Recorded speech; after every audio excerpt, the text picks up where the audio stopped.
My villa sits on 3 acres of prime coastal property overlooking the Mediterranean, about 40 minutes outside Barcelona. My late wife, Catalina, and I bought the land in 1979 for what seemed like an enormous sum at the time, $85,000. We spent the next 3 years building our dream home. 6 bedrooms, 4 bathrooms, a pool, gardens that Catalina designed herself, and a terrace where we watched the sunset every evening for 36 years. Catalina passed away 4 years ago. Cancer. The villa became both my sanctuary and my prison, filled with memories of our life together, our 3 children growing up, holidays and celebrations, and ordinary Tuesdays that became precious in retrospect. I'm 76 years old now. My children, Roberto, 52, Isabella, 49, and Marco, 45. Have been circling the villa like sharks for the past 2 years, ever since a property developer bought the adjacent land for $8.3 million. Suddenly, my home wasn't just my home. It was a valuable asset in their inheritance portfolio. The whispers started subtly. Concerns about my health, suggestions that the villa was too much for me to maintain, questions about my will, my estate planning, my intentions for the property. I ignored them at first. I'm 76, not senile. I swim every morning, maintain the gardens myself, and cook my own meals. Yes, I'm slower than I used to be. Yes, I sometimes forget minor things. But I'm perfectly capable of living independently in the home Catalina and I built. Then, 3 weeks ago, I overheard something that changed everything. It was a Sunday afternoon. All 3 of my children had come to visit, a rare occurrence these days since they all live in different parts of Spain. Roberto in Madrid, Isabella in Barcelona proper, and Marco in Valencia. The fact that they'd all coordinated to be here on the same day should have been my first warning. We'd had lunch on the terrace, pala that I'd made using Catalina's recipe. The conversation had been pleasant but strained, with undercurrents I couldn't quite identify. After lunch, I'd excused myself to take my afternoon rest. It's become a habit since Catalina died, a siesta that helps me get through the lonely evenings. My bedroom is on the second floor, but I'd come back downstairs after about 20 minutes because I'd forgotten my reading glasses on the terrace table. That's when I heard their voices drifting through the open doors. Can't wait much longer, Roberto was saying. The developer's interest won't last forever. I know, but how do we convince him to sell? Isabella's voice. Every time I bring it up, he changes the subject. We don't convince him. We wait. Marco this time. Wait for what? For him to die? That could be years, and meanwhile property values could shift, the developer could move on. No, not wait for that. Wait for an opportunity. I stood frozen in the hallway, hidden from their view but able to hear every word. What kind of opportunity? Roberto asked. Papa's been talking about visiting Aunt Sofia in Argentina for months. He mentioned it again today. Said he was thinking of going in October for a few weeks. So, what if we encouraged that trip? Helped him plan it. Made sure he went. Silence. Then Isabella. And, while he's gone, we take action. We're all named on various documents, the property management company, some of the bank accounts.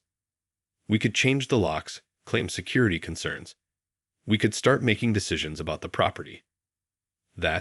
Marco, that's essentially taking the villa by force. It's protecting our inheritance.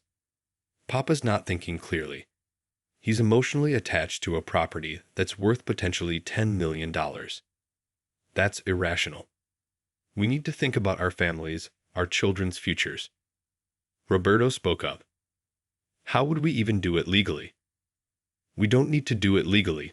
Not initially. We take possession. We deal with the legalities later. Once we control the property, we can work with lawyers to establish conservatorship if needed. Papa's old, sometimes confused. It won't be hard to make a case. My hands were shaking. My own children, The babies Catalina and I had raised, loved, sacrificed for, were plotting to steal my home while I was out of the country. I don't know, Isabella said, though her tone was considering, not rejecting. It feels wrong. What feels wrong is watching $10 million sit idle because Papa can't let go of the past, Roberto said, his voice hardening. We all have needs. My business needs capital. Isabella, your daughter's medical bills. Don't bring Sophia into this. Why not? It's true. You need money for her treatment. Marco's got 3 kids heading to university. And what are we supposed to do? Wait patiently while Papa lives in a museum to Mama's memory. The casual cruelty of that statement, reducing our home, our life, Catalina's memory to a museum, made my blood run cold. So what's the plan? Isabella asked quietly. We encourage the Argentina trip. We make sure he goes. The day he leaves, we change the locks. We cite security concerns. The neighborhood's changing. There have been break-ins. Whatever. We take possession of the property, and we call the developer. Tell him we're ready to negotiate. And Papa. Papa comes home to find the villa sold and gets his share of the proceeds. He can buy a nice apartment somewhere, something more appropriate for his age. Everyone wins. Except he loses the home he built with Mama. He loses a property that's too big for him anyway. Isabella, be honest. How much longer can he really maintain this place? We're doing him a favor. I'd heard enough. I walked quietly back upstairs, my heart pounding, my mind racing. My children, all 3 of them, were planning to steal my home. To change the locks while I was thousands of miles away. To sell the property Catalina and I had built with our own hands and dreams. I sat on the edge of my bed, the bed Catalina died in, and felt something inside me harden. If they wanted the villa so badly, they would get it. Just not the way they expected. The next morning, I called my lawyer, Eduardo Ramirez. Eduardo had been handling my legal affairs for 20 years. He knew every detail of my estate, my assets, my intentions. Eduardo, I need to see you today. Privately. Don't call the house line. We met at his office in Barcelona. I told him everything. The overheard conversation, the planned theft, all of it. Eduardo's face grew darker as I spoke. Toms, what they're planning constitutes fraud, possibly elder abuse. We could pursue criminal charges. I don't want charges. I want something else. What? I want to sell the villa, immediately. Eduardo leaned back in his chair. You're serious. Completely serious. They want to sell it for the money. Fine. But I'll control when, how, and what happens to the proceeds. Thomas, you love that villa. It's your home. It was my home. Now it's apparently just a valuable asset to be liquidated. So let's liquidate it. Who would you sell to? The developer. The one who bought the adjacent property. Marco mentioned he's still interested. Eduardo was quiet for a moment. The developer, Mediterraneo Properties, they're not looking to preserve homes, Toms. They're building a resort complex. If you sell to them, they'll demolish the villa. Good. Good. If my children want to inherit ashes, they can inherit ashes. Eduardo studied my face. You're sure about this? Once we start this process, there's no going back. I've never been more sure of anything in my life. All right. I'll contact Mediterraneo Properties today. How quickly do you want this done? My children think I'm going to Argentina in October. That's 4 weeks from now. I need the closing to happen before I leave. 4 weeks is extremely tight for a property transaction. Mediterraneo has been trying to buy this land for 2 years. They'll move fast if they know it's available. What about your children? They're named in some documents, beneficiaries in others. Remove them. All of them. From everything. I want a new will, new beneficiaries, complete separation. Eduardo made notes, Where will the money go? Set up a charitable trust.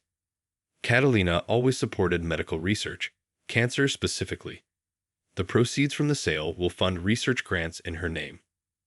All of it. All of it. And your children will receive exactly what they deserve, nothing. Eduardo moved faster than I thought possible. Within 3 days, he contacted Mediterraneo Properties and their legal team. Within a week, we had a letter of intent. Within 2 weeks, we were in serious negotiations. The developer's representative, a sharp woman named Carmen Vega, met with me personally at Eduardo's office. Mr. Navarro, I'll be frank with you. We've wanted your property for years. The resort complex we're building needs that coastal access, and your villa sits on the prime location. We're prepared to make a very generous offer. How generous? $9.8 million, cash, closing within 3 weeks. I kept my face neutral, though my heart was racing. That was nearly $10 million, life-changing money. There's one condition, I said. What's that? The villa has to be demolished. Completely. Before I leave the country. I don't want it standing when I go. Carmen looked surprised. Most sellers have emotional attachment. You're asking us to destroy the home you built? I'm asking you to demolish a structure that no longer represents what it once did. Can you do it? We'd planned to demolish it eventually anyway, but having it done before closing is unusual. That's my condition. She exchanged glances with her lawyer, then nodded. We can make that work. We'll need permits, but we can expedite them. If we push hard, we could have demolition completed in 3 weeks, with closing immediately after. Perfect. Meanwhile, I played my role flawlessly with my children. I called Roberto and mentioned casually that I'd decided to book my trip to Argentina. That's wonderful, Papa. When are you going? October 15th. I'll be gone for 3 weeks. 3 weeks? That's a long time. I haven't seen Sofia in 5 years. I want to spend real time with her. Of course, of course.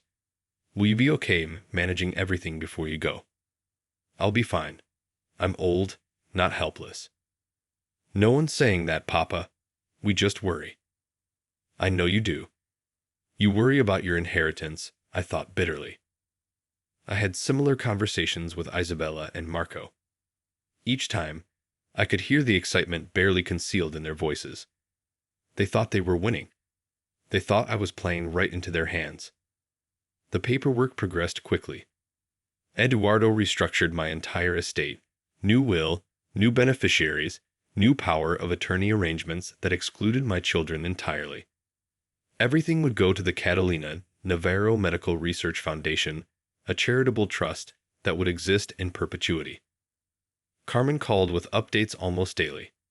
Permits approved. Demolition company hired. We're on schedule. What about the property?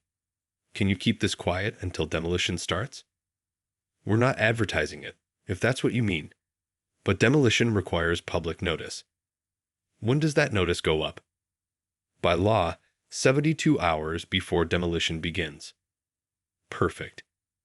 2 weeks before my scheduled departure, I received a call from Marco. Papa, I was thinking, before you leave for Argentina, why don't we all come for a family dinner? All of us, the grandchildren too. One last celebration before your trip. One last look at the property before you steal it, you mean? That sounds lovely, Marco. When were you thinking? How about the weekend before you leave? Saturday? That would be October 12th. Demolition was scheduled to begin October 13th. The timing was almost poetic. Saturday works perfectly. The days leading up to that weekend were surreal.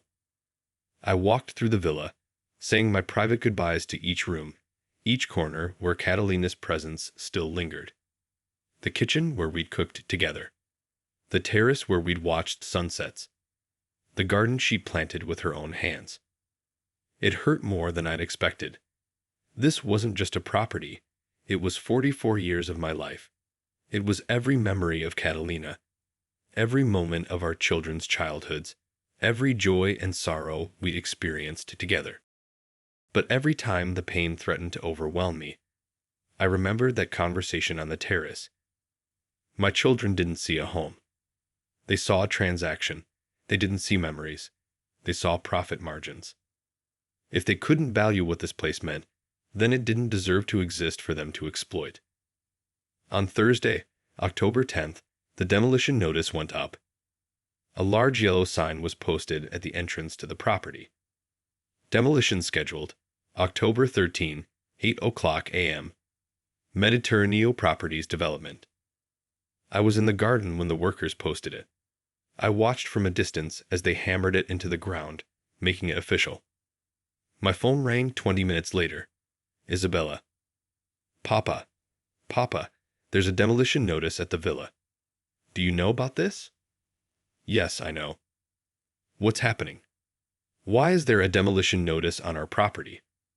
It's not your property, Isabella. It's my property. Or rather, it was. What do you mean, was? I sold it. To Mediterraneo Properties. They're demolishing it on Monday to make room for their resort development. Silence. Then, you sold it? Papa, you can't sell it. That's our inheritance. Your inheritance is whatever I choose to leave you. And I've chosen to leave you nothing. Papa, you're not thinking clearly. The villa is worth millions. $9.8 million to be precise. That's what they paid. 9.8. Papa, we need to talk about this. This is insane. What's insane, Isabella, is my own children plotting to steal my home while I'm out of the country. Another silence. Longer this time. I don't know what you're talking about. September 15th. Sunday lunch. You all came to visit, supposedly to spend time with me. After I went upstairs, you stayed on the terrace and discussed your plan to change the locks while I was in Argentina, to take possession of the property and sell it to the developer yourselves. Papa, you misunderstood. I didn't misunderstand anything. I heard every word. Roberto talking about his business needing capital. Marco discussing conservatorship proceedings. You worried about Sophia's medical bills. All of you agreeing that I'm too old to maintain a museum to your mother's memory. Papa. Don't. Just don't. The villa is sold. Demolition happens Monday. There's nothing to inherit anymore. What about the money? The $9.8 million. Going to charity. The Catalina Navarro Medical Research Foundation. Your mother would have wanted it that way. You're giving away almost $10 million to charity. Papa, you've lost your mind. No, Isabella. I've lost my illusions about family, about my children, about what matters to the people I raised. I hung up. The phone started ringing immediately. Roberto, then Marco, then Isabella again. I let them all go to voicemail. Within an hour, all three of them were calling repeatedly. Then texts started pouring in. Roberto. Papa, we need to talk. This is a misunderstanding. Marco. You can't give away our inheritance. That's our money. Isabella. Papa, please. Sophia needs that money for treatment. You can't do this. I turned off my phone. Saturday arrived, the scheduled family dinner. I hadn't canceled it, and I was curious to see if they'd actually show up. They did. All three of them, without their spouses or children. They arrived within minutes of each other, their cars pulling up the driveway like an invasion force. I met them on the terrace, the same terrace where I'd overheard their plot. Papa, Roberto started immediately, we need to discuss this demolition situation. There's nothing to discuss. The sale is final. Demolition begins Monday morning. You can't do this. Marco's face was red with anger. This is our family home. Interesting. When you were planning to sell it, it was a valuable asset. Now that I've sold it, suddenly it's a family home. That's different. How is it different, Marco? Explain it to me. He couldn't. Isabella tried a different approach. Papa, I know you're angry about what you heard, but you misunderstood our conversation. We were just discussing options, hypothetically. Hypothetically? The same way you were hypothetically planning to change the locks. To establish conservatorship? To claim I'm confused and incompetent. We never said incompetent. You implied it. All of you. You decided that because I'm 76 and sometimes forget small things, I'm not capable of making decisions about my own property. Roberto stepped forward. Papa, please, let's be reasonable. The villa is worth almost $10 million. You're giving it all to charity. Think about your grandchildren. Think about their futures. I am thinking about their futures. I'm thinking that they deserve to grow up learning that family means more than inheritance.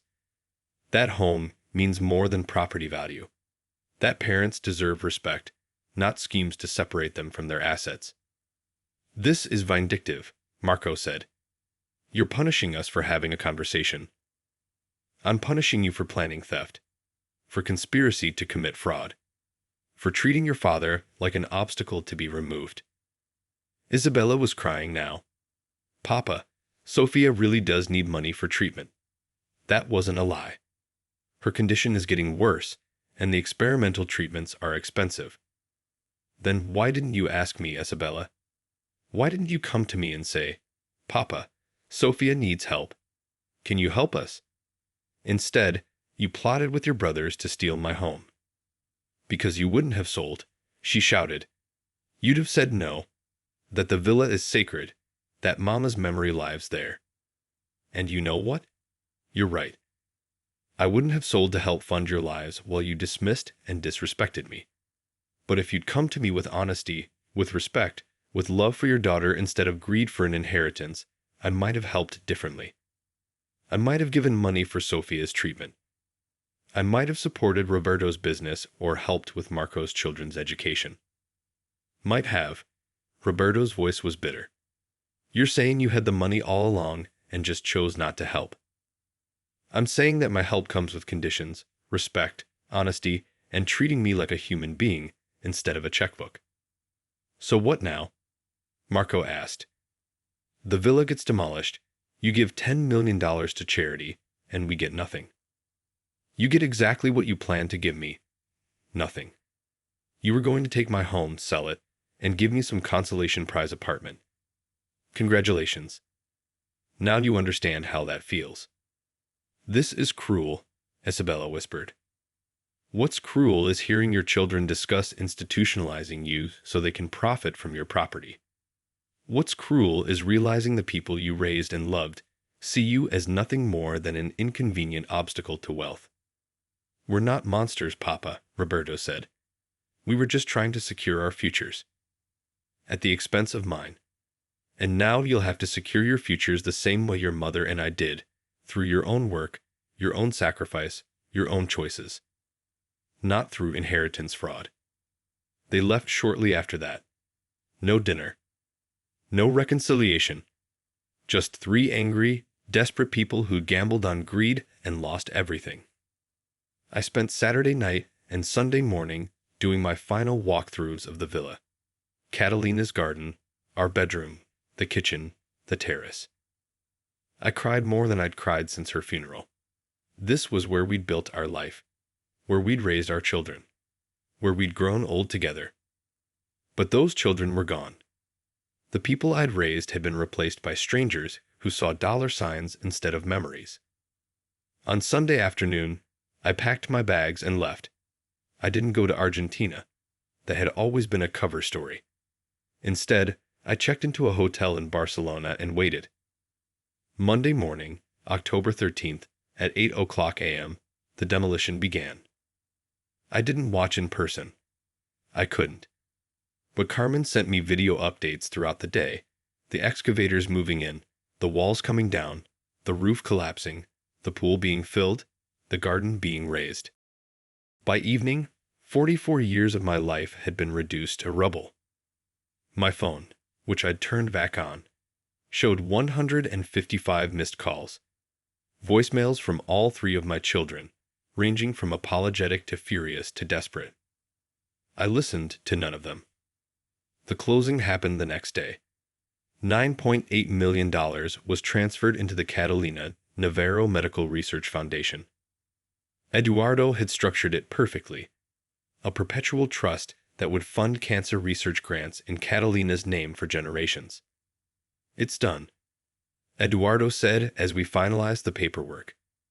The villa is gone, the money is secured, and your children have no legal recourse. What about the voicemails? The missed calls? I'd recommend not engaging. There's nothing they can say that will change what happened.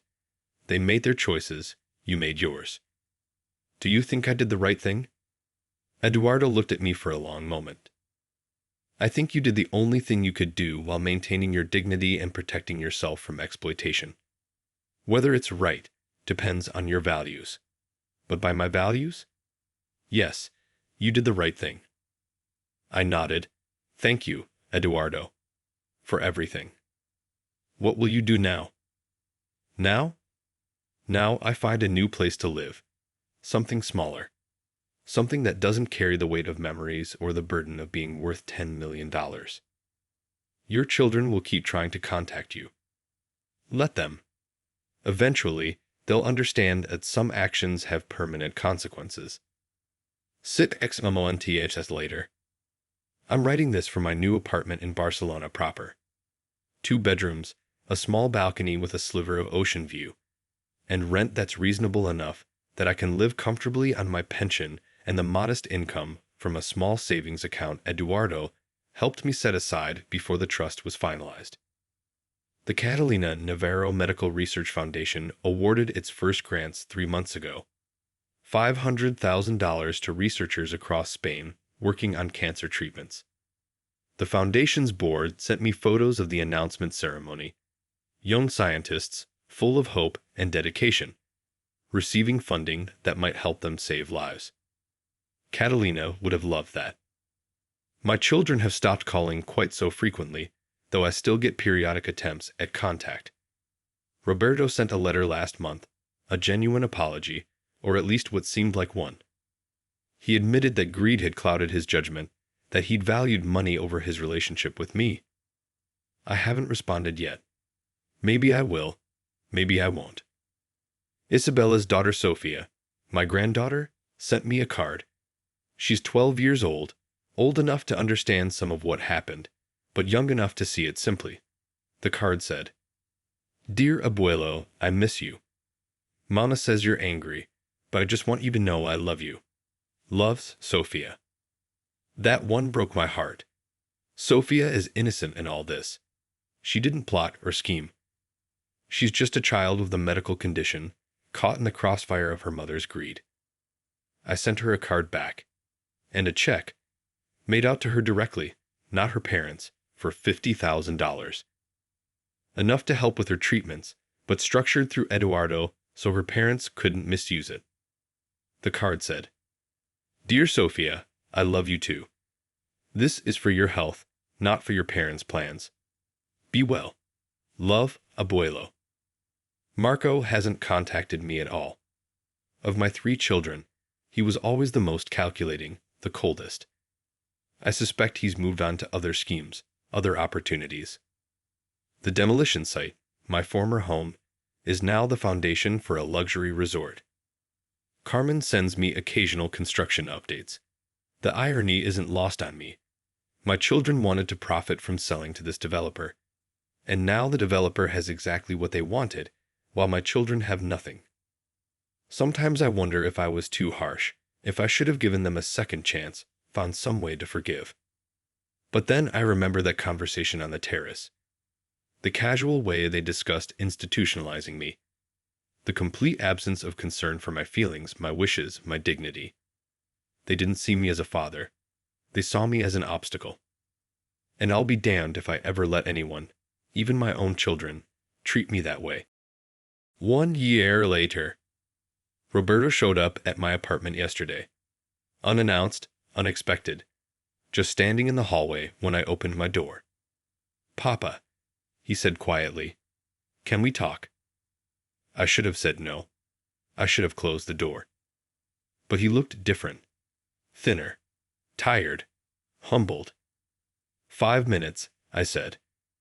We sat in my small living room, such a contrast to the grand spaces of the villa. Roberto looked around, taking it in. You live here now, he said. It wasn't a question. I do. It's small. It's enough. He was quiet for a moment. My business failed 6 months ago. I lost everything, the company, my savings, my house. We're renting a small apartment now. My wife works 2 jobs. The kids are in public school. I said nothing. I kept thinking, he continued, that if I just had that money from the villa, everything would be different, that you ruined my life by selling it. And now? Now I realize you didn't ruin my life. I did. By building a business on borrowed money and wishful thinking. By counting on an inheritance instead of building something real. By treating you like a piggy bank instead of my father. Tears were running down his face. I'm not here to ask for money, he said. I know you don't have it to give anymore, and honestly, even if you did, I don't deserve it. I just wanted you to know that I understand now. What I did, what we did, it was unforgivable, and I'm sorry. I looked at my oldest son, my first child, the boy I'd taught to swim in the villa's pool, the young man I'd been so proud of when he started his business. Roberto, I said carefully, what you did hurt me more than you'll ever know. You and your siblings took my trust, my love, my faith in family, and you threw it away for money you hadn't earned. I know. But I also remember who you were before greed poisoned you. I remember the boy who cried when we had to put the family dog down. The young man who volunteered at the homeless shelter. The son who sat with me through your mother's illness. Papa, I don't know if we can rebuild what was broken. I don't know if I can ever fully trust you again, but I'm willing to try. He looked up, hope flickering in his eyes. Not with money, I clarified. I have very little, and what I have is for my own care. But with time, with conversation, with slowly learning who you are now that you've faced consequences. That's more than I deserve. Probably. But your mother would have wanted me to leave the door open. So the door is open, slightly. What you do with that is up to you. We talked for 2 hours. Really talked, for the first time in years. About his business failure, his marriage struggles, his children adapting to a less privileged life. About my life in this small apartment, the foundation's work, and the ways I'd built a new routine without the villa. Before he left, he hugged me, a real hug, not the perfunctory embraces we'd exchanged before. Thank you, Papa, he said, for not slamming the door completely. Thank your mother. She's the one who taught me about second chances. After he left, I sat on my small balcony and looked out at the sliver of ocean visible between buildings. The villa was gone. The life Catalina and I built there was gone. The children I thought I'd raised had turned out to be strangers. But maybe, just maybe, there was a path forward. Not to what was, but to something new. Not built on inheritance and greed, but on humility and earned trust. It wouldn't be easy. It might not even work. But for the first time in a year, I felt something like hope. And that was worth more than any villa could ever be.